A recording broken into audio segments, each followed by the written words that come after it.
I'm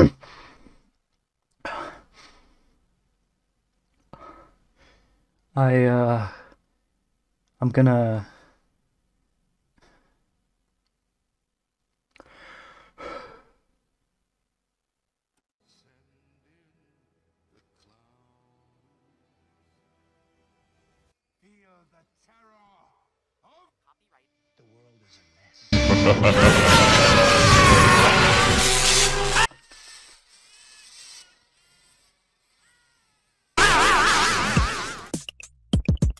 Oh boy, there go all my YouTube hopes and dreams down the drain again. Hey, Georgie. You want to find out how to avoid getting copyright claimed on YouTube? I can show ya. But I thought YouTube hears our concerns and they care about creators. Susan said so. Oh, Georgie, you dumb, ignorant child. This may come off as a bit of a news flash to you, but Susan is a lying corporate shill who only cares about appeasing billion-dollar corporations. Either that or she's just really, really incompetent. Society doesn't care about helping people like us, so it's up to us to help ourselves. Come along with me down the spiral, and I'll show you. YouTube doesn't want you to know.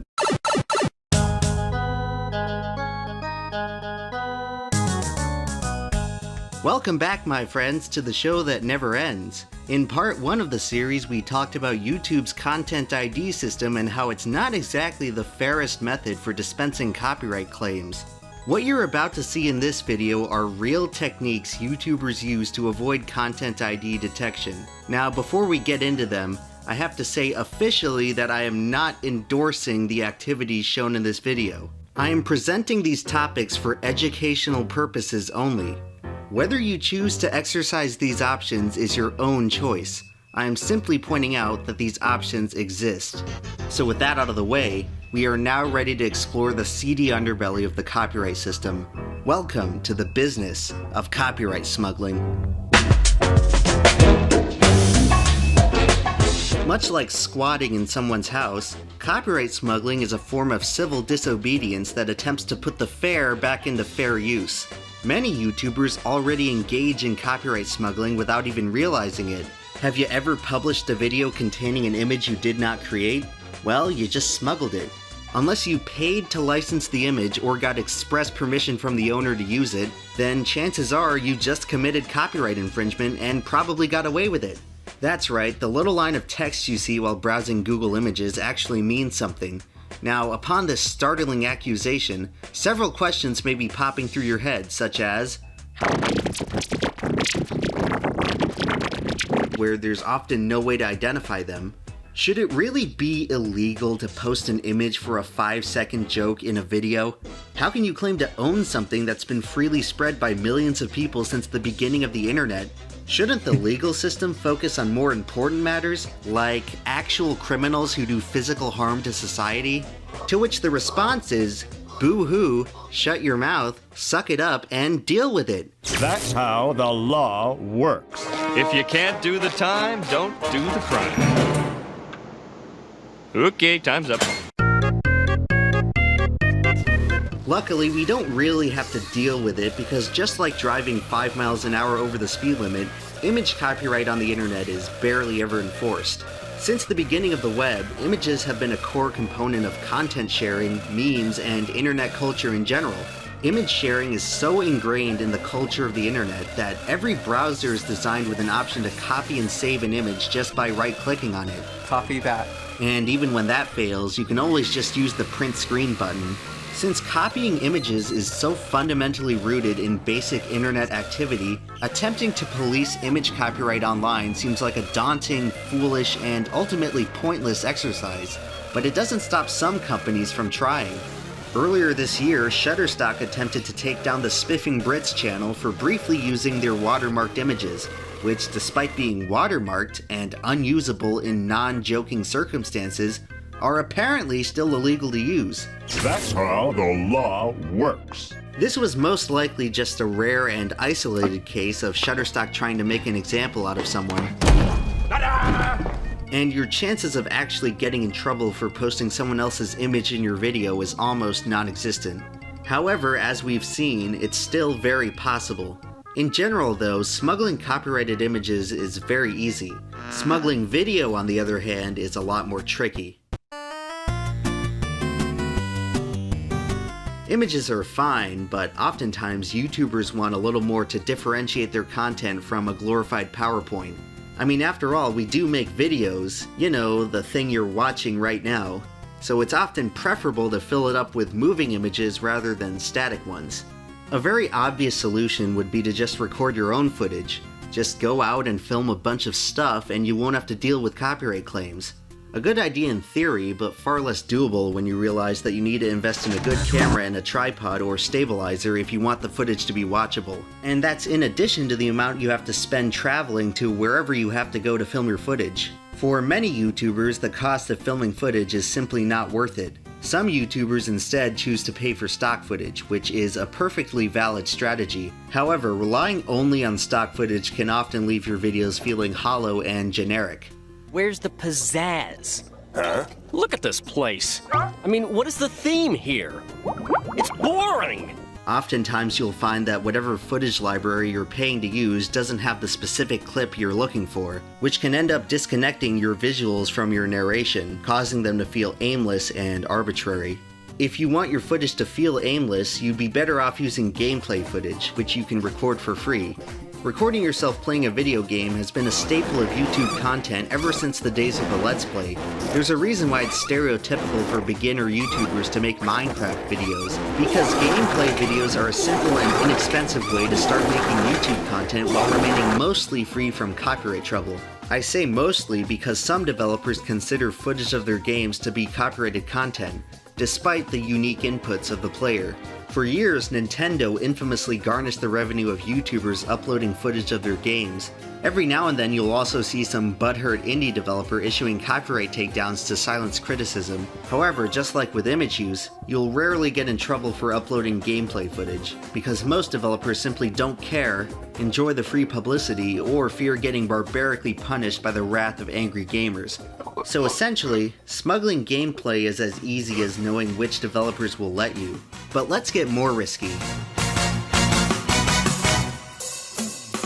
How do you get away with using legit copyrighted footage from movies and TV shows? Well, it turns out there's a group of people on YouTube who have spent years tinkering with this very question.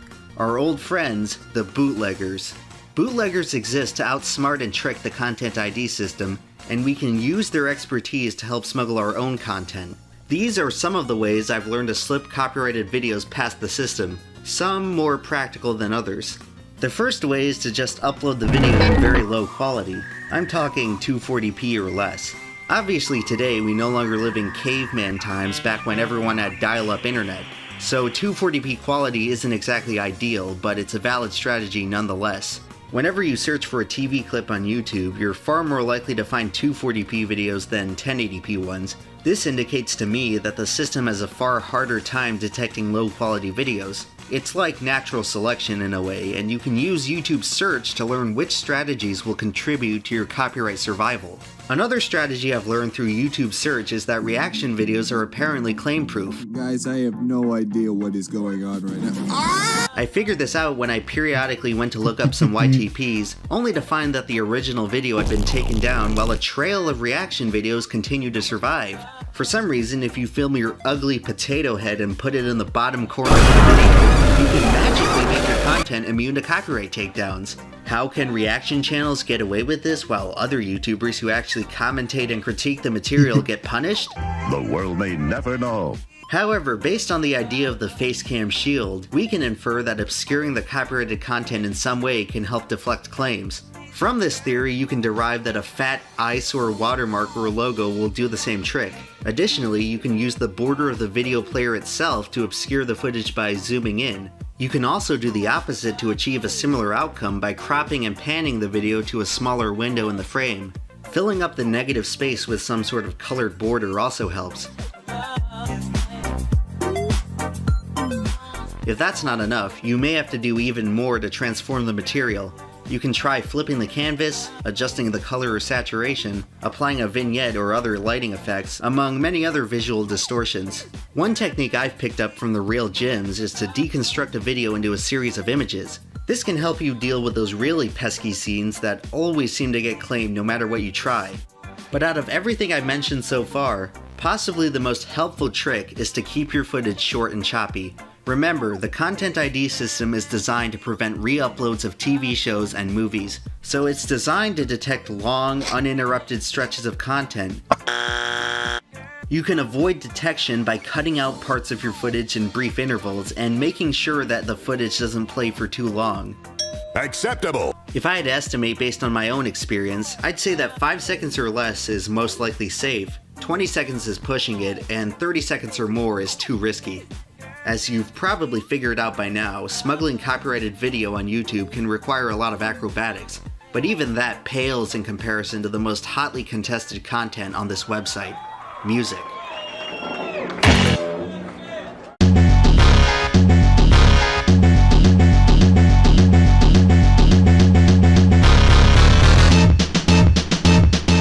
Over the past few years on YouTube, possibly the single biggest nuisance to creators on the platform have been music companies. Out of all media types, copyrighted music is the most heavily scrutinized by the Content ID system. In the old days of YouTube, you used to be able to get away with playing 10, maybe 20 seconds of a song without getting caught. In recent times, people have been getting claimed for less than 5 seconds. One of my YouTube poops was claimed for using the scream from Won't Get Fooled Again, a 3-second clip.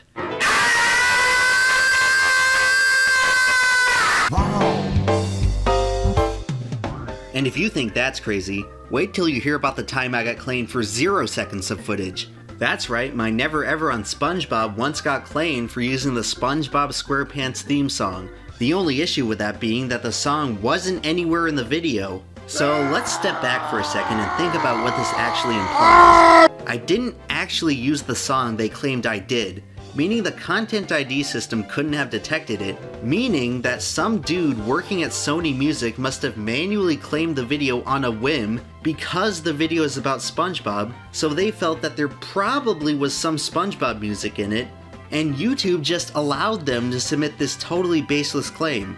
Thankfully, the claim was so ridiculous that I guess even the music company felt bad about it, and they actually released the claim after I appealed it.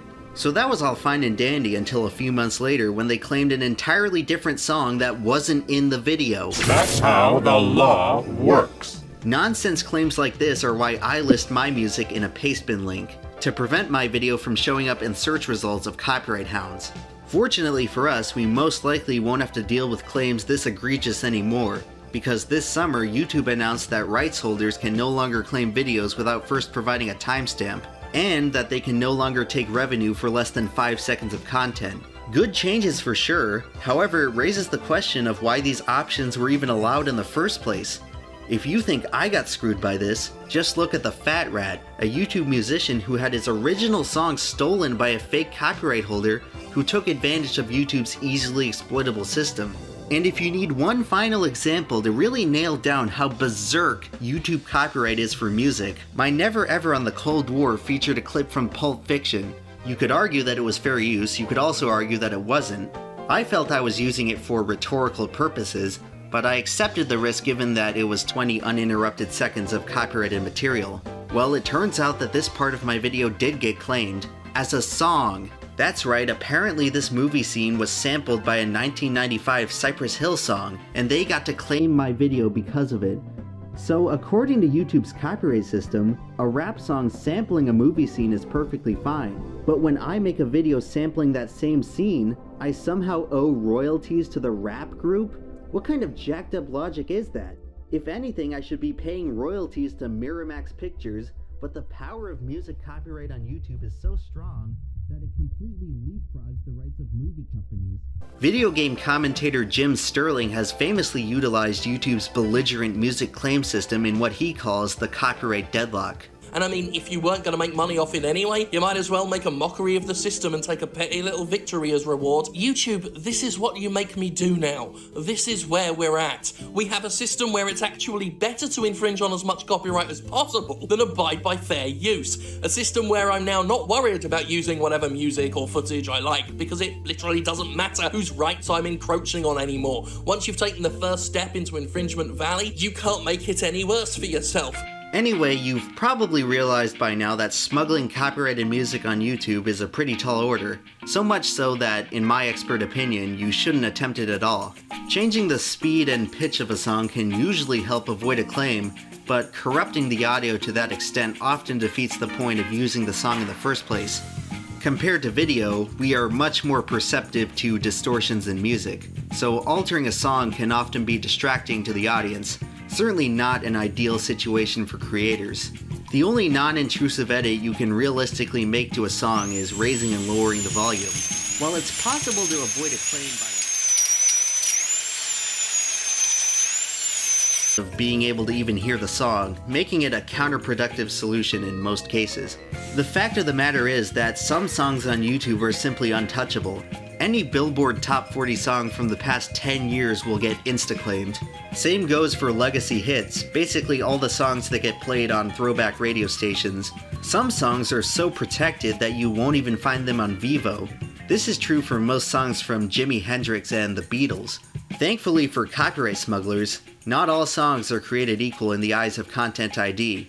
Your ability to smuggle music depends almost entirely on which songs you select. Songs with vocals are the most likely to get caught by the system. The human voice leaves a very distinct waveform, making it very easy to identify for detection software. Of course, you're most likely going to be using music as background audio for narration, so you probably shouldn't be using lyrical content anyway. A good technique for both copyright smuggling and general content is to stick to instrumentals. Perhaps the most common example of this on YouTube is the widespread use of royalty-free music from artists like Kevin MacLeod. Yeah, it turns out that the pathetic YouTube audio swap tool from 2008 grew up into the YouTube audio library, an actually decent resource for royalty-free music built right into the website. While you can find plenty of decent tracks here, the audio library is a default option for a ton of YouTubers, and as a result, a ton of YouTubers are going to be using these songs. And just like with stock footage, stock music can easily leave your videos feeling hollow and generic. You could say it's all worth it for the copyright protection, but not even that is guaranteed. So I made a video in early 2017 called DashCon, and in it there's a track which is royalty free. It's in the Creative Commons under a 3.0 license, and the only stipulation is that, please credit it in the description, all that sort of stuff. So there I was, living my life, and suddenly I got a copyright claim notice. 2.5 years and 8 million views after the video first came out. And it said that this Creative Commons licensed track is now subject to copyright, claimed by, I won't say who. So I dispute the claim, I send the guy a message on Twitter and hope for the best. But when I found his Twitter, I see that there's actually all these other tweets going, at his name, and a bunch of other people who all have the same problem. It's like 1,000 people have all been copy claimed. Turns out this is what he did. He had seen how many views he got on his royalty-free music, so he tried to take the thing out of the Creative Commons. And the way he was going to do this was make an announcement on his personal website and say, hey, you've got a year's notice, as if we were ever going to read his personal website. And then otherwise, if you use the music after 2018, you're subject to a $50 license.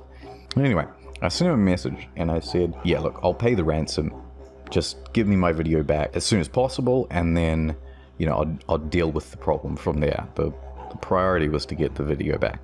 Anyway, whatever. I just said, yeah, fine, and I'll deal with it later. But the best part was, okay, while all this is going on, everyone else is just like furious. They're not going to pay the ransom.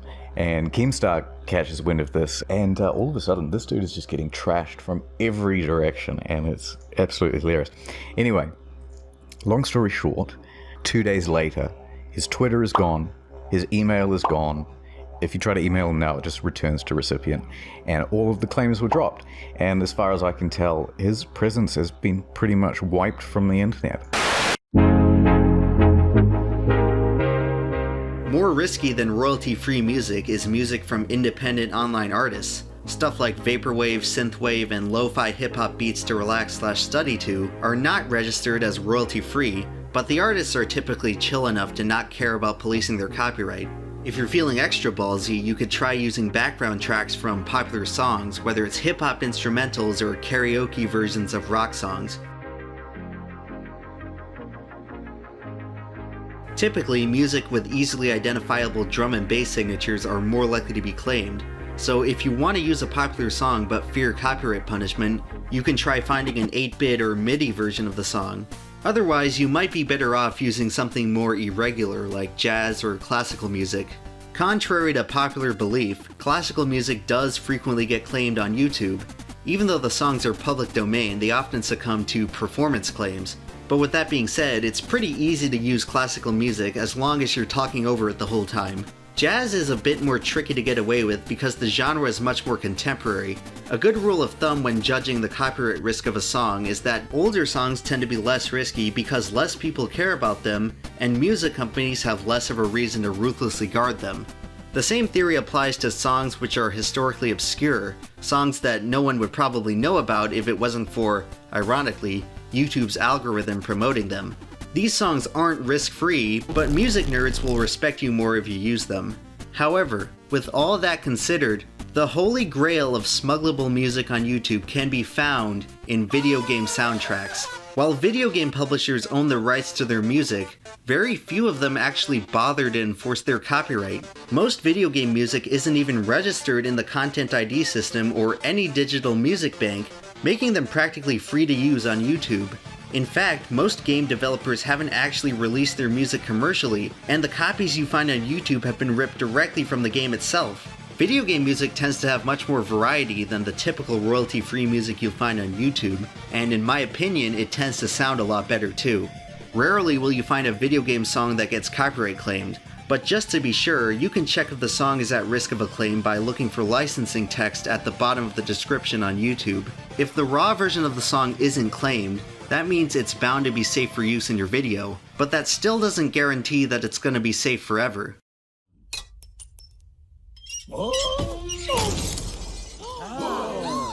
Paradox resolved. If you copyright smuggle in a video, the system is bound to catch up with you eventually. Nearly all copyrighted content is doomed to get claimed at some point. My back catalog of videos is in ruins from claims that have gradually piled up over the years. As your channel grows, so too does your risk of encountering copyright claims.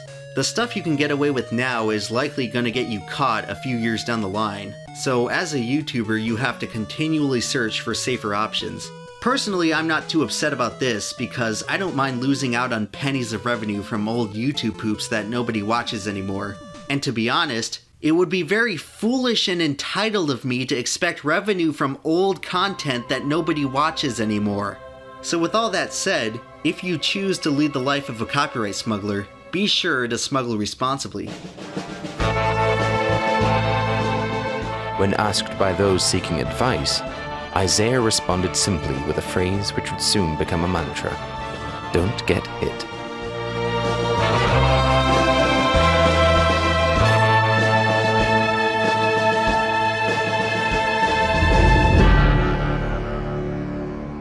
But wait just a second here. Why should we have to worry about any of this? Copyright smuggling isn't some new, groundbreaking thing. People have been manipulating content to post online for ages now. Even though this whole time, the law has dictated that we shouldn't. Is copyright smuggling even ethical? And if not, then how is it so normal? Coming up in part 3 of YouTube Copyright School, we examine why things are the way they are. People of society, it is I, Joker Emp, standing here in front of a pile of money that I've made from copyright smuggling and selling your personal data. Riddle me this, riddle me that. Guess my password before the time runs out. Having a little trouble? Well, that's because I use Dashlane to generate a password so secure that none of you can possibly guess it. Up. Click out of this ad and I'll make the FTC fine you $42,000. I'm just trying to show you how pathetic your attempts at online security really are. I've been taking a look at some of your passwords, and some of these are so idiotic that you'd have to be insane to think that they could protect you from today's breed of script kiddies and keyboard warriors. Introduce a little anarchy into your password, and only then can you survive the chaos of the digital downward spiral. Well, time's almost up. Did you figure it out? Boy, bet you didn't expect that now, did you? That's the power of Dashlane. Oh. Oh. Oh.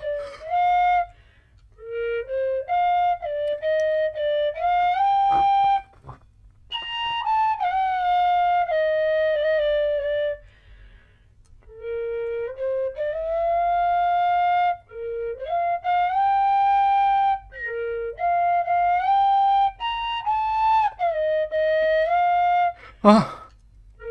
Oh. What?